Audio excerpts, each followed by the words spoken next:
All right, guys, we are back on another daily drive, which is like part 2 of the morning one I just did. So we are now exiting the car park. Now look, I can't see either side of me. I'm going to signal and I'm going to slowly edge out. You see that car? Oh, wow. All of a sudden, good job I signaled. At least they know. Now they're kind of doing their own maneuver. I'm going to kind of see if I can see around them, leaning forwards, and it's safe in a second to go. And I think it's a one-way system, so I should be going out that way. One-way system that way, I mean. So we're going to come out, we're going to go left, and little zebra crossing, checking no one's walking. All right, in car park, stay slow, don't rush yourself, okay? Excuse me. All right, and then we shall exit to the right. So pedestrian walking there, that's it, and I'm going to turn right. So we are now coming out the car park soon, so let's get out of here. All right, so should be a little bit of traffic today because it's now 8:45 in the morning, so we should catch a little bit of the traffic, which is good, and loads of meeting scenarios in this area. So coming out, stop sign on the ground, stop line, okay, and then I will stop for 2 seconds, and then I'm going to continue ahead in a sec. So we're going to creep forwards, and then that car's turning in. I'm going to look this side as well. I'm going to edge out bit by bit. Car coming, can't see properly. Now I'm going to wait. So there's a car there, they have to wait for me now because I'm edged out, and then I'm going to lean forwards a bit more. Another car coming, I'm going to wait for them a bit till they get out, and that is how you deal with coming out of the blind junctions. There is a reason why you're not meant to park near a junction like that little light blue car did, so it does make life easier when you come out, but obviously if they've parked, then they've been allowed to park there. What can we do? So we're going to be turning left into this road here, and we're going to look down the road. Just give me a second, I need to make sure. So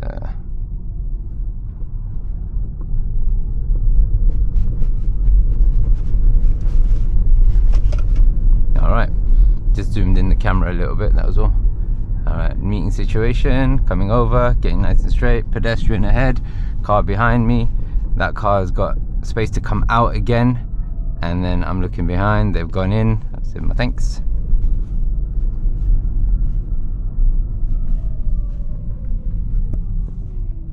Good, and then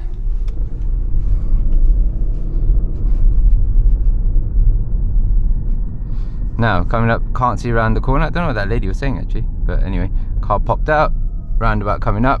This road gets really tight normally, so this is a good one. So you got a mini roundabout here, there on that side. I'm looking around this car, I can see I'm gonna go around, and then we're going all the way down. Nice and clear. Now as we're coming down a clear road, don't chill completely, just identify the spaces. There was a gap here. Now there's nothing I can see on the left hand side in terms of spaces, so if a car does come, it might be awkward. There's a little gap that's not enough, but they should hopefully wait for us if they were coming in. It would have been nice if someone did come in here. We're going to turn right, because then you would have had to see how to actually deal with it, which is hard. And now we've got the Mercedes there. I'm going to wait for her. She's coming out. Another Mercedes there. Look for blockers. He's not blocking yet, so if these cars waited for them, at least it would have worked. There we go. But that blocker didn't really come into the road because it's really narrow, so they couldn't really enter the road, so they're waiting for me to come out, which is why the other vehicles didn't wait for them. Otherwise there would have been a nice blocker. So this road should be 20 miles an hour, and there we go, it says it on the ground. That's it. And now we've got a learner ahead, and we've got the cars. As there was some crazy overtakes and stuff yesterday, which I saw, a friend of mine sent me a video. Okay, this guy's popping out. I don't want to block a junction anyway. And then, yeah, thank you, you're welcome. First guy had good manners, said thank you like twice or 3 times. This second one, not bothered at all. Anyways, all right, now we are I'm thinking whether I want you to go right or not, but we'll go straight. So it's school rush hour at the moment.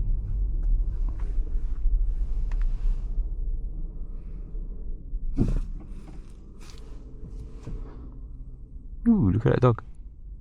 I'm sure you guys know what breed that is, but that's so nice. Like a mini fox.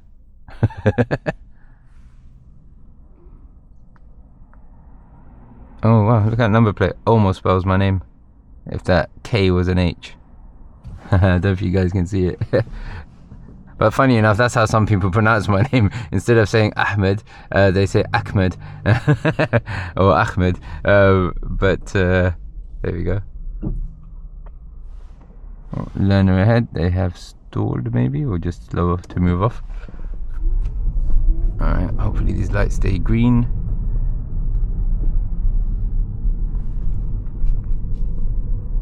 Now the road gets a little bit congested sometimes, but not as much here. It's a little bit further ahead, so always maintaining the gaps. One thing, excuse me, there we go. This is why maintaining gaps help as well. So they were signaling ages ago. Initially I was like, oh, is there a road? But then there's a parking spot, and then you put 2 and 2 together. Now there's space to overtake, so I'm going to go out, making sure they're not coming back out again. Okay.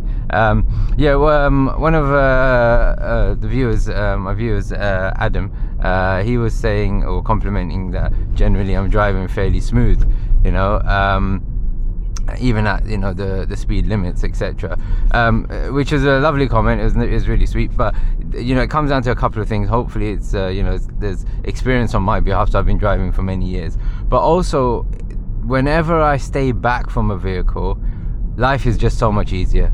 Learners, for some reason, one of the reasons is they are influenced by their friends or family of driving too close, but they just get so close to the cars in front that it's always stressful.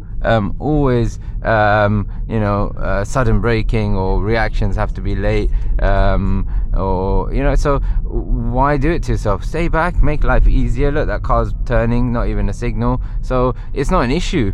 If I was right up behind them and then they suddenly did that, it would be like, oh damn, you know, I've got to react suddenly.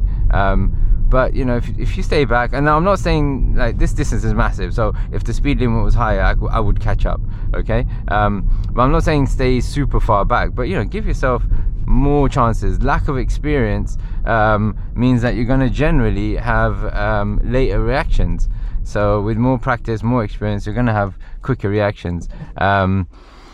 So let's see how the student negotiates this roundabout. Let's have a look at them. So they're waiting for an opportunity on the right, and I don't know if you can see, I'm trying to lean my camera forwards, and now it's clear for them on the right. They're emerging out. They might stop, and there you go, another car just popped out. You see that? But watch, I'm not trying to get really close to them, because number one, I know they're learning, but number two, you know, that scenario can happen quite often, where they're about to go, and that's how people hit us. They often hit drivers. So they're blocked off by the pedestrians crossing. I'm looking there, and perfect. So that worked out well. You can utilize the pedestrians whenever they are crossing as like a little bit of a blocker as well, so that can help, especially at zebras. So that worked out perfectly. Got a hazard ahead, learner's going to react, little bit of a gap here, but I can get past it, and then we're going to continue smoothly. So again, you know, with a learner, you don't know their level. They could sometimes, I've had learners who I feel like they drive better than I do, because you know, they've driven abroad, or they've illegally driven, etc. Or they can be complete beginner. It could be their first time they're on this road, you know, so you don't want to get close, you don't want to intimidate them too much, and just for your own sanity, you know, if you stay back, it's very easy to get frustrated behind the learner. There was a video which I think I was meant to upload just to later on today, and the guy just overtakes so in such a panic, in such a rush, that, you know, because you can see the frustration is there. There were two learners, I think, ahead of the guy, which is understandable. You know, it's just one of those things that's, you know, everyone's got to learn. We've all been here. People sometimes forget where they've come from, you know, and it's just key that you just stay back. If I'm maintaining the gap, that learner who's prone to making prone to making mistakes, you know, it's easier if I just stay back. Now, both these lanes go straight. They might have picked that one to go straight because I didn't see a signal on them, and my navigation is saying we're going to go straight. and we shall see how that goes. But I think one of my students, and not students, viewers, and also like a friend, she was saying, Nana, she was saying the things are changing with the DVSA now. They're trialing out a new system. There we go, stay back, still green, and off we go. They're trialing out a new system of faster roads, longer navigation, etc. So Hendon Test Centre is trialing it out, I think, at the moment as well. So they're increasing the duration of the navigation. So instead of 20 minutes, it's going to be 40 minutes, or the whole test basically.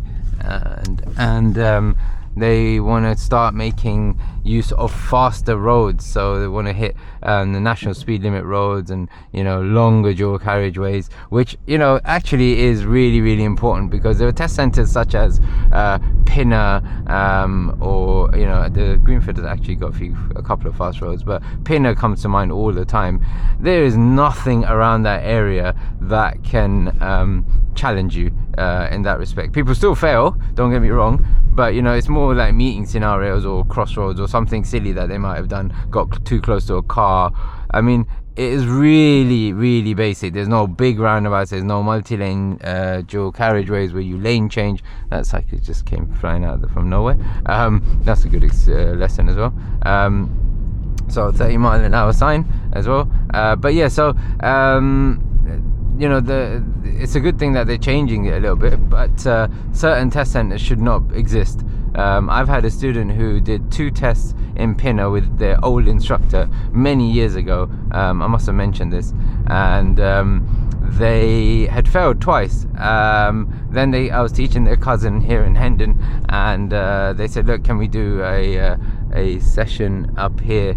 Can I do a session with you? So I was like, yeah, no problem, but I can't take you to Pinner because it was a bit far from me, and at that time I didn't really know what Pinner was like. This is many years ago, and they ended up driving with me. We started, I said, I can teach you around Hendon. Hendon's got basically everything, you know, dual carriageways, big roundabouts, multi-lane changes, etc., and tight roads. The van driver's there, positioning, zebra crossing clear.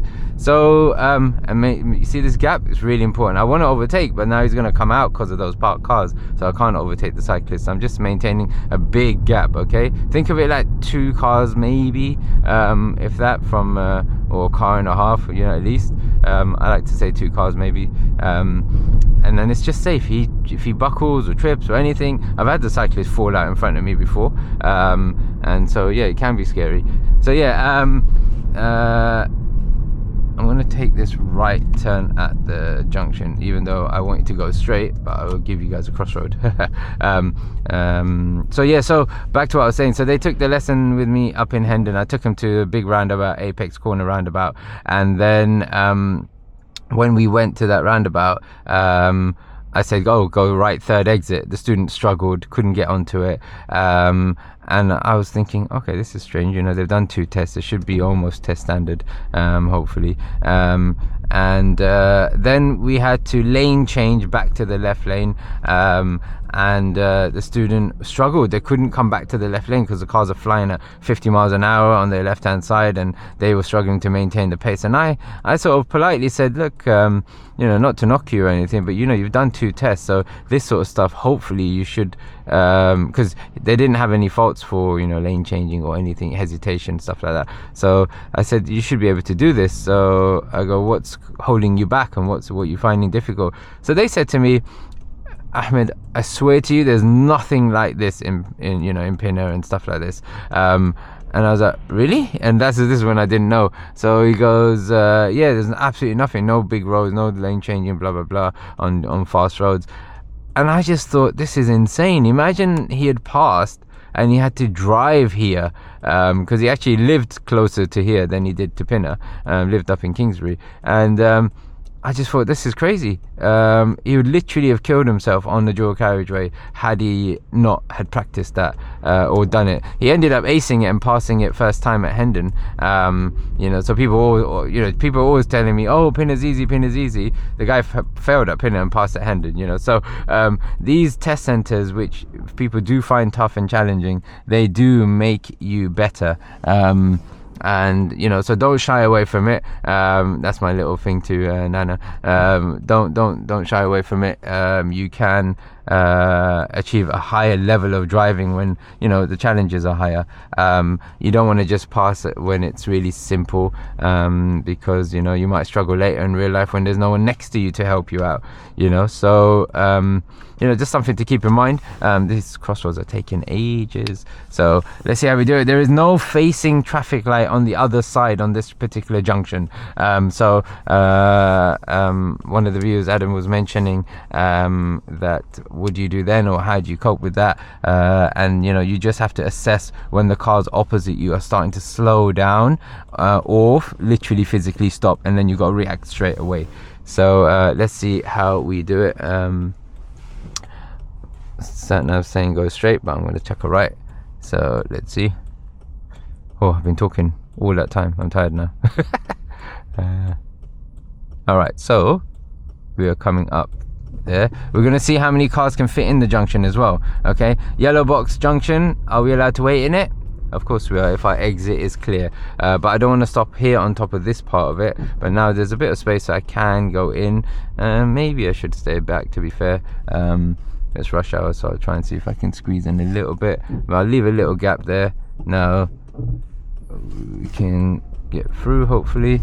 So I'm going to go halfway in, and then we're going to see when they react. That car is stopped, so that means the lights change maybe, but no, there you go. So now, did you notice that it looked like the light had changed for them? Okay, but then as I went, they started to move a little bit, which means that that car was actually very sensible, and they were waiting so that they didn't block the junction. Okay, so you can take advantage of that, obviously, but you've got to be quick, because the moment their exit is cleared up, they're going to start moving like that guy did. But you know, we were out quick enough. It's no problem. Can't undertake this car, remember that rule.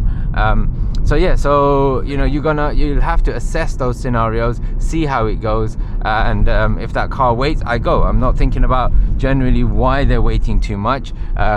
There's only going to be two reasons usually at that sort of junction. It's either their light has changed, or their exit is blocked, and that happens for roundabouts and crossroad junctions like this quite often. And so in that scenario, it wasn't the traffic light, because as soon as I went, they started to move, but they moved safely and calmly. It wasn't aggressive. Worst case scenario, if I thought about going and then they started moving quicker than I started moving, I'd wait. So you know, it just it's one of those things you're gonna have to assess. Be confident in moving off. I was telling my student yesterday, when you decide to wait confidently. Don't be influenced by anyone or anything, or horns or anything like that. Be confident in your decision to wait. And when you want to go, be confident in going. Okay, because if you start hesitating about waiting, you're going to be like, oh, should I wait, should I go, and then you're going to end up usually making an error there. And then when it's time to go, and if you don't, you know, bolt out, go quickly, when it's safe to do so, and you've made that decision that it is correct, then you're going to hesitate in that junction. And had I gone out slowly in that junction, that car would have been closer to me. It would have been a higher risk. So, lady here, there we go. Yeah, that's it. Okay. Bit of traffic here now. Let's see how we deal with this. These houses are so nice, some of them. Not overly massive, but nice and big. Alright, bus coming. Gonna get past that one, hopefully. It's like 9 o'clock and it's still busy.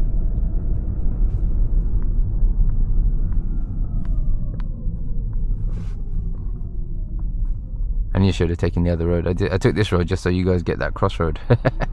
And there's loads of traffic here.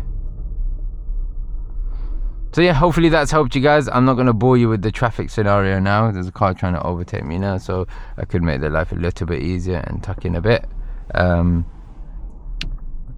I don't know where they're really going to go, because that junction that they want to go to is a bit far. It's a bit risky on a bend if they're doing that, unless they're trying to turn into that road there. But that's insane if they're trying to do that. That's risky. Oh, the car's turning around. Oh, everyone's turning around. Interesting. Wonder why. I had a feeling they wouldn't be going to that junction from so far ahead or far behind. Might be roadworks. Let's see. Oh, okay. So I was about to cut the video there, but we're moving at the moment. There's an elderly gentleman there walking. So, but he's on that side, and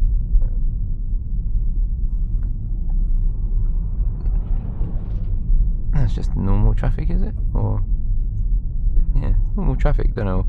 Interesting. Anyway, but yeah, hopefully that's helped you guys. I'll keep it brief, and I shall see you guys hopefully on the next daily drive. I did want to go right there at the crossroad, but that looks busy already, so I'm just going to go straight ahead. So yeah, hopefully I'll see you guys on the next daily drive. Enjoy. Take care. Bye. Stop recording.